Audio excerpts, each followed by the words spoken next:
Hey guys, thanks for tuning in to another video on ForgottenWeapons.com. I'm Ian McCullum, and today I'm outside of Echo Valley, West Virginia at the Moons Out 2026 Night Rifle Match.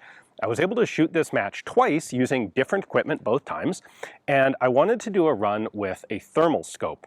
I think really the most interesting night vision rifle setups are the ones that don't have any active emissions. So I actually ran through this match once with a passive aiming with an EATech, but I also wanted to try it with thermal. I think we've seen from combat footage in Ukraine, the effect of thermal scopes on the modern battlefield is really hard to underestimate, and I think it justifies some experimentation. I want to play around with that. So the rifle setup that I had this year was an AGM Rattler 640 thermal scope. It's a long story, but after some back and forth, I ended up borrowing an FS2000 from a friend. He had shortened the barrel slightly and threaded it .528, so it will accept standard cans. And I actually put on one of the new ambient arms flow-through cans. They were just released at SHOT Show this year, and their claim to fame, their interesting element is that they actually pull ambient outside air into the can in 3 separate places to cool the combustion gases as they go through the can. So the can's supposed to stay cooler. I have a separate little video that will be coming out about the effect of that in the match. But what I really wanted to do was try shooting again with thermal. And overall, first off, the rifle was flawless. I had absolutely no issues. It's nice to have a fully ambidextrous bullpup, forward ejecting, so I didn't have to worry about ejected cases anywhere. With a suppressor, like the F2000 really isn't designed to be used with a suppressor. It was actually a little bit gassy on me. On the areas where I was shooting a bunch of rounds all at the same time in rapid succession, I would get gas coming back out through the little rear toilet bowl cover here. That was a little bit unpleasant, not terrible, but F2000's not intended to be a suppressor host. The scope is where I really had the majority of my issues. So the thermal sighting in general worked really quite well in this match. We made some special accommodations to try and make the match more accessible to thermal scopes. Now, we weren't able to come up with a good way to actually heat targets. I know there are a whole lot of options, of ideas, of theories. Les Winter with Polaris Logistics and the crew out here at Moons Out tried basically all of those ideas. The paints, the heater elements, the hot hand, like you name it, they tried it. And none of it actually really worked in the real world. A lot of these solutions work well for heating one target at your practice range for training or practice or fun at home.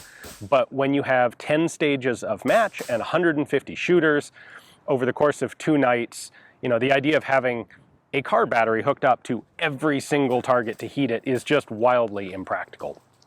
What we did end up doing is use hand warmers, hot hands, placed at the base of each target as sort of an identification. It's not going to show you a heated target, but it will stand out in thermal, and it clues in a thermal shooter to say the target is here. You're going to have to then, you know, find the stick that the target's on and scan up and find the target itself.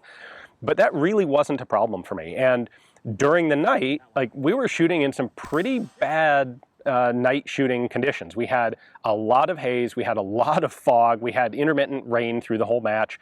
We had mostly full cloud cover, which meant that even though the moon came up, the moonlight was not nearly as bright as you would get with a clear sky. So a lot of the passive aiming shooters had a lot of trouble. Even some of the active shooters had at times trouble cutting through the fog on the range. Well, the thermal saw a lot of those targets just extremely well. Even though they weren't heated, they stood out. And that's been my experience from using thermal scopes at this match before. The problem that I ran into was not really one of the thermal technology, it was the application as this thermal scope and most of the other thermal scopes on the market are actually developed. They're made for hunters primarily because thermal doesn't really do its thing on an unheated paper or steel target. The only place where you really see its effect is on actual warm-blooded living things. And so the applications here are military and hunters, not civilian sport shooters so much. And so with hunting as its primary purpose, a lot of these scopes will do things like have minimum magnification levels that are not 1 power. This, for example, is 2 to 16. You can set it to 2, 4, 8, or 16 power. And 2 is okay. When we've got a 50-yard plus shot that's taken from a static position, that 2x magnification is actually pretty good. Like, it's nice. Imagine, it's your LPVO and you crank it up a little bit. However, there were a number of stages where you had to engage on the move while walking. You could not stop. You had to shoot while moving at close range targets, and finding them and then engaging them with a magnified scope was kind of a terrible experience. It was difficult. It was one of the real problems with this thing.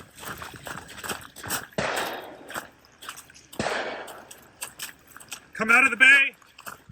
I can't manhandle.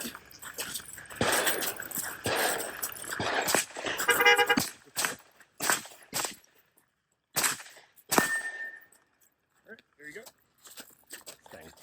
One of the other issues is, in order to, it was cloudy and overcast, dark, cloudy, night, everything. I needed my night vision goggles to be able to actually see where I was maneuvering so that I didn't walk into a tree or step in a big hole. Or on some stages, for example, the Casarda drill where we're throwing a kettlebell, I needed my nods to be able to see the kettlebell. I throw it, pick up the rifle, then I have to go to the kettlebell, so I have to be able to see it. Well, the screen in this is too bright to effectively use through a night vision goggle, a night vision tube. With night vision optics, when you have a red dot or a holographic EATech that you're using in night vision, you turn the brightness all the way down. The night vision modes are almost invisible to the naked eye because your night vision tube is intensifying that image and brightening it up. The display screen in this doesn't have a way to turn it down like that. So in order to use the scope, I had to lift my nods up. So I had the choice the whole time of, do I want to be able to navigate or do I want to be able to shoot? I did do some experimentation on a couple stages with having one tube up and one tube down, and that sort of works.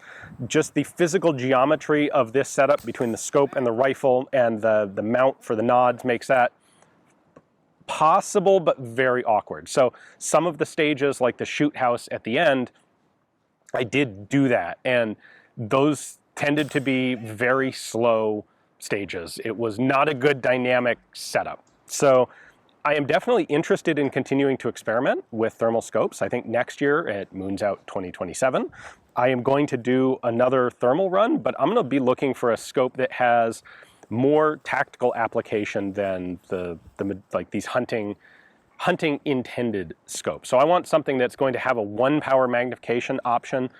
Like, zooming up from that is not a bad thing, but frankly, I don't really need more than 4 power. It's kind of like an LPVO.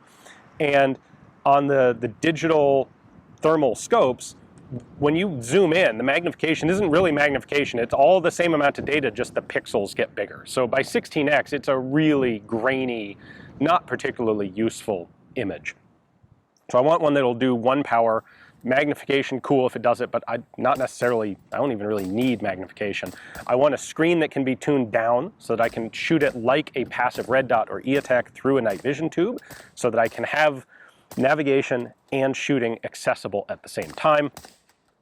And frankly, it would be really nice if someone was able to come up with a better interface for a thermal scope. This thing has 6 buttons on top of it, and tracking what all the buttons do is a significant learning procedure. When I was shooting with 1 nod up and 1 nod down, I actually had the night vision goggles hitting the buttons and changing things in the scope sort of quasi-randomly while I was shooting, which was a very annoying experience. I had one point where I managed to zoom the thing up to like 8 power while I was trying to aim at a target, and that really isn't an optimal solution. So the visibility, being able to see the target, if I was using this in a hunting application, it really would be quite good. But for a match environment like this, not so much. This is much better relegated to like a static position, whether that is a military sentry point or a hunter's tree stand. So other than that, it was a very fun match. We had a good time. I ended up, in fact, remarkably, taking first place in thermal division. Now, there were only 6 people signed up for thermal in the match, and I think 2 or 3 of them dropped out. So it ended up being first out of, I think, 3 people. And by the way, first in thermal equated to 86th out of 146 in the match. So it was not a very good performance, but it was, you know, king of the slow boys. So anyway, hopefully you guys enjoyed the video. Definitely check out the other footage we have from Moons Out, and we have a bunch of fun guests who also came to the match. We'll link to some of their other videos down in the description text below. Thanks for watching.